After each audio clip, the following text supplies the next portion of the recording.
ഭഗവത്ഗീതയിലെ സാഖ്യയോഗത്തിലെ 18-ാമത്തെ ശ്ലോകത്തിൽ നാം കണ്ടു കഴിഞ്ഞു. കാരണം ആത്മാവ് നിത്യനാണ്, അതിനെ നശിപ്പിക്കാൻ സാധ്യമല്ല, ശരീരത്തെ മാത്രമേ നശിപ്പിക്കാൻ സാധ്യമുള്ളൂ. അതുകൊണ്ട് ഹേ ഭാരത, നീ യുദ്ധം ചെയ്താലും യുദ്ധസ്വ എന്നാണ് പറയുന്നത്. തസ്മാത് യുദ്ധസ്വ ഭാരത, നീ യുദ്ധം ചെയ്യുക. ഇനി അടുത്ത ശ്ലോകം നോക്കാം. യേനം വിത്തിഹന്താരം യശ്ചൈന്യം മന്യദേഹതം ഉഭൗ തൗ ന വിജാനീതോ നായം ഹന്തിന ഹന്യതേ. ആരാണോ ഈ ആത്മാവിനെ എന്ന് വെച്ചാൽ ആത്മാവ് ആരെയെങ്കിലും കൊല്ലുമെന്ന്, എന്തിനെങ്കിലും കൊല്ലുമെന്ന്, അതുപോലെ തന്നെ ഈ ആത്മാവിനെ കൊല്ലാൻ പറ്റുമെന്ന്, ആത്മാവിനെ കൊല്ലപ്പെട്ടവനായി കാണുന്ന, കാരണം ഇങ്ങനെ ചിന്തിക്കുന്നവർ ഈ രണ്ട് കൂട്ടരും തത്വത്തെ അറിഞ്ഞിട്ടില്ല. ആത്മാവ് ആരെയും കൊല്ലുന്നില്ല, ആരാലും കൊല്ലപ്പെടുകയുമില്ല. ഇനി 20-ാമത്തെ ശ്ലോകം.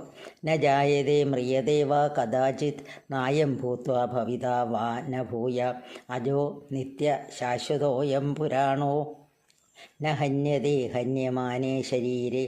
ആത്മാവ് ന ജായതേ മ്രിയതേ, അതായത് ജായതയെന്ന് വെച്ചാൽ ജനിക്കുന്നില്ല, അതുപോലെ തന്നെ മരിക്കുന്നുമില്ല. ഉണ്ടായ ശേഷമുള്ള, അതായത് നമ്മൾ ചിന്തിക്കേണ്ട, ഒരു കുഞ്ഞ് ജനിച്ചു, അതിന് ശേഷമാണ് ആ കുട്ടിക്കുള്ളിൽ ആത്മാവുള്ളതെന്ന് അല്ല, അത് നേരത്തെ തന്നെ ഉള്ളതാണ്. എന്താ പറയുന്നത്? അജോ നിത്യമാണത്, ശാശ്വതോയം ശാശ്വതമായിട്ടുള്ളതാണ്. പിന്നെ പുരാണോനം, പുരാണം എന്ന് പറഞ്ഞാൽ എന്താ? പണ്ടേ ഉള്ളതാണെന്ന്. അതുകൊണ്ട് ഈ ആത്മാവിനെ കൊല്ലാനും കൊല്ലപ്പെടാനും ഒന്നും പറ്റുകയില്ല. ഇനി അടുത്ത ശ്ലോകം 21. വേദാവിനാശിനം നിത്യം ഏനമജം അവ്യയം കഥം സ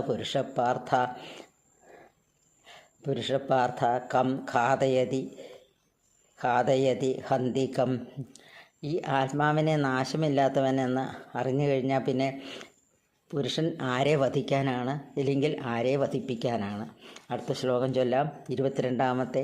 വാസാംസി ജീർണാനി യഥാ വിഹായ നവാനി ഗൃഹാണി നരോപരാണി തഥാ ശരീരാണി വിഹായ ജീർണാനി അന്യാനി സംയാതി നവാനി ദേഹി. അതാണ് ശരിക്കുള്ള തത്വം. അതായത് വാസാംസി ജീർണാനി യഥാവിഹായ. നമ്മളെന്താ ചെയ്യുന്നത്? ഒരു വസ്ത്രം വാങ്ങിച്ചു കഴിഞ്ഞിട്ട് അത് ജീർണിച്ചു കഴിഞ്ഞാൽ നമ്മളത് മാറ്റിയിട്ട് പുതിയ വസ്ത്രം വാങ്ങിക്കും. അതേപോലെ തന്നെ തഥാ ശരീരാണി വിഹായ ജീർണാനി. ഈ ശരീരമാകുന്ന വസ്ത്രം ജീർണിച്ചു കഴിഞ്ഞാൽ ജരയും നരയൊക്കെ ഒന്നിനും കൊള്ളില്ലാത്തൊരു ആയി കഴിയുമ്പോൾ നമ്മൾ എന്ത് ചെയ്യും? ആത്മാവ് എന്ത് ചെയ്യും? അല്ലെങ്കിൽ ദേഹി എന്ത് ചെയ്യും? അത് മാറ്റിയിട്ട് പുതിയ ഒരു ദേഹം സ്വീകരിക്കും. അവിടെ വസ്ത്രം നമ്മൾ മാറുന്നു, ഇവിടെ ദേഹം സ്വീകരിക്കുന്നു. ഇതാണ് യഥാർത്ഥ തത്വം.